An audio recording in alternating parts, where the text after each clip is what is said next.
everyone, my name is Sarit and welcome to the learning module on blood culture collection.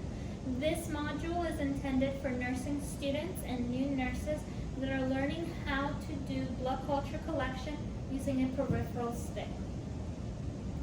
The objectives for this module is, by the end of the lecture, you will be able to define blood cultures and associated terminology.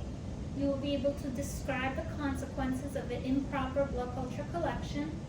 You're going to be able to review the best practices for drawing blood cultures, list the equipment needed for peripheral blood culture collection, and demonstrate the proper steps for blood culture collection.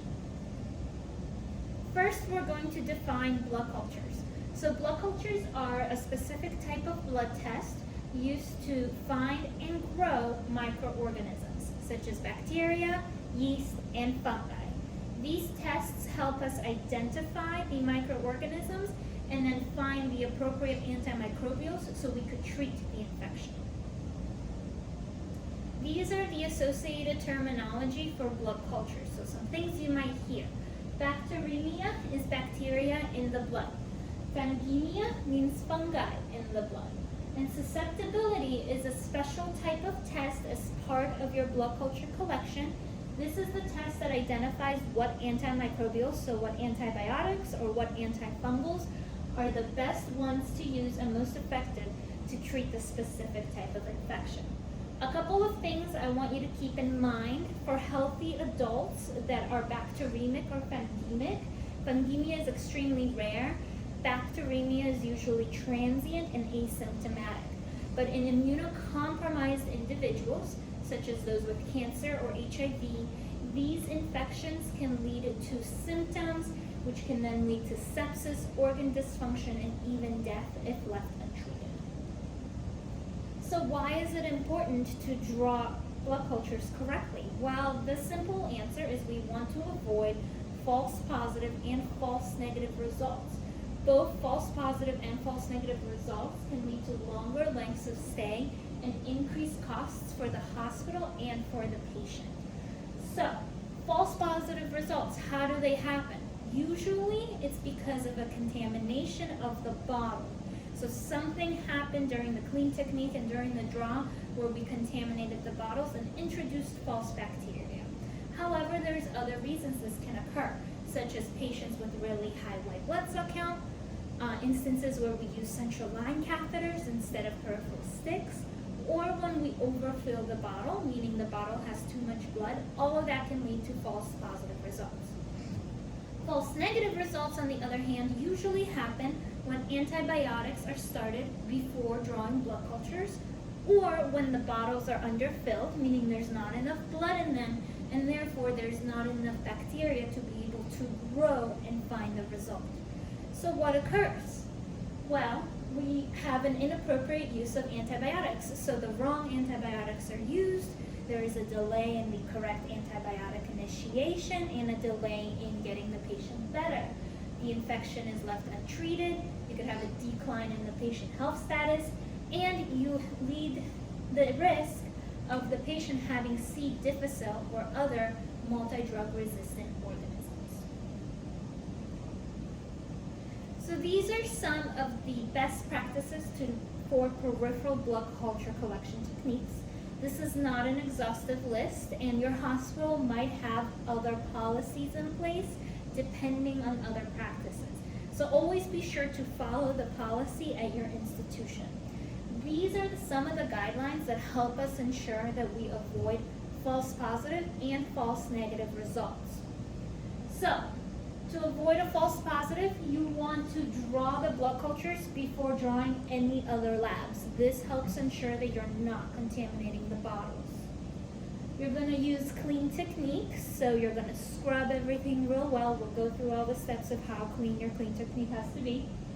To avoid a false negative, you're going to collect your blood cultures before administering any antibiotics.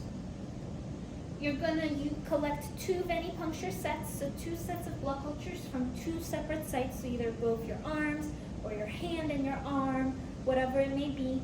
And you want to make sure it's 15 minutes apart to allow your blood to circulate so you could really catch that bacteria and grow it.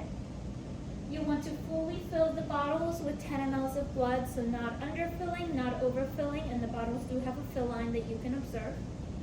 And if you have any kind of false results, whether they are negative or positive, remember, you have to look at the clinical picture of the patient and you have to follow up those results.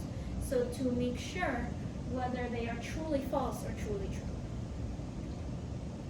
So these are some of the equipment that is needed for your peripheral blood cultures. Keep in mind that this is for one set. So for 2 sets, you're going to need at least 2 of everything. You're going to need some alcohol pads. You're going to need a tourniquet. You're going to need a vacutainer with your needle. You're going to need a set of blood culture bottles. So a set is 1 aerobic and 1 anaerobic bottle. Different hospitals might have different colors for the bottles. In this case, it's blue and purple. You're going to need Band-Aids and gauze to cover the insertion site when you're done. You're going to need CHG to clean the patient with as well, gloves and any other PPE for patient isolation, and either blank labels or label printer, however you get labels in. You want to make sure that things like your alcohol pads, your gauze, your bottles, your CHG, that it's not expired, everything is closed, and everything is sterile. So this video is going to go through the steps for peripheral blood culture technique.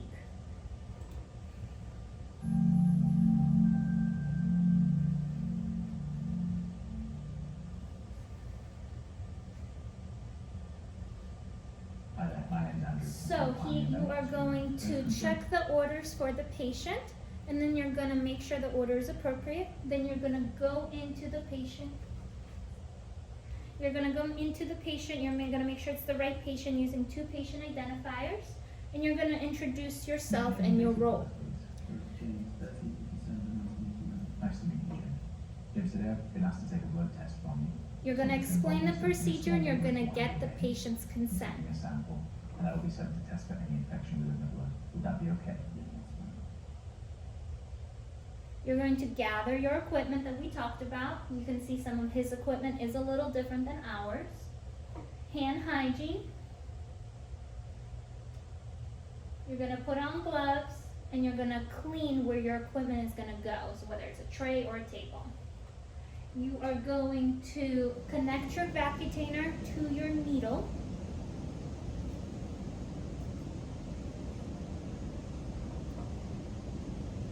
You're going to open the bottles. Both bottles have caps. And each bottle you are going to clean for at least 15 seconds with an alcohol pad. You're going to clean the top of the rubber, scrub it for 15 seconds, and then you're going to set it down and allow it to air dry. So you can see he's cleaning.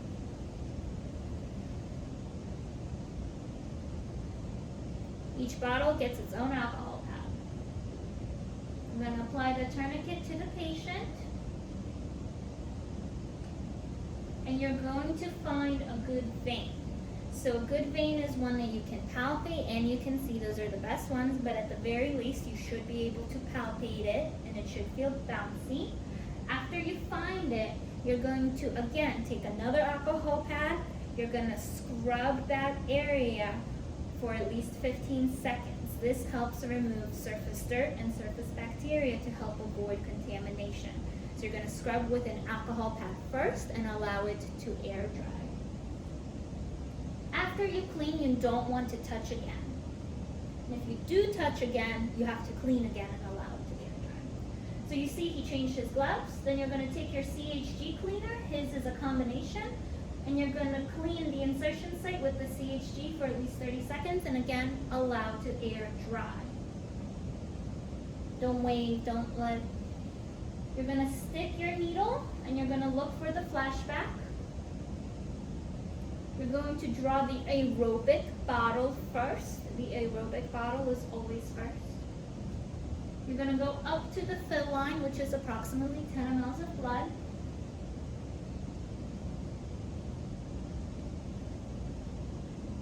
When you're done with the aerobic bottle, you're going to attach the anaerobic bottle And again, let it fill to the fill line, which is about 10 mLs.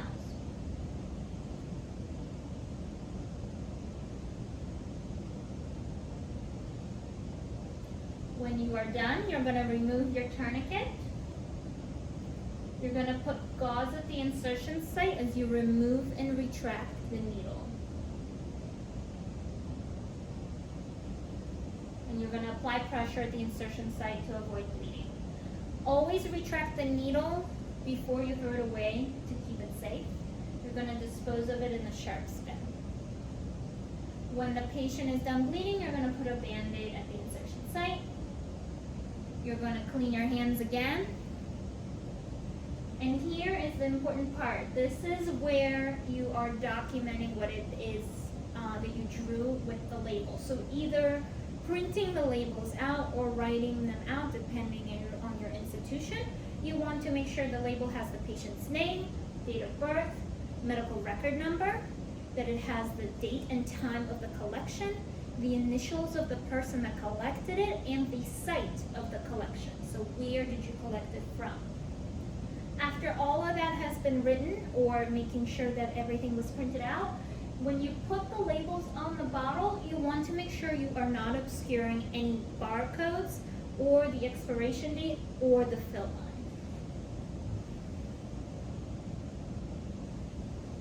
So you can see there's a little blank area. That's where your labels are going to go. You're going to get rid of all of your used equipment in the appropriate trash cans or biohazard cans. And this is where you're going to then thank the patient. If there's a second set, you're going to wait 15 minutes, then you're going to do it all over again. All right, so now I want you guys to get together with the people around you, and we're going to go through this case study. We're going to give you guys about 5 minutes or so to talk about this case study and these 3 questions. So the case study says, JD is a 55-year-old female with history of acute myeloid leukemia, status post-induction cytoreductive chemotherapy, who presents to your unit with a fever of 38.5 degrees Celsius, chills, and a dry cough. JD has a central line in her right chest that does not show any signs of an infection, and the dressing is clean, dry, and intact.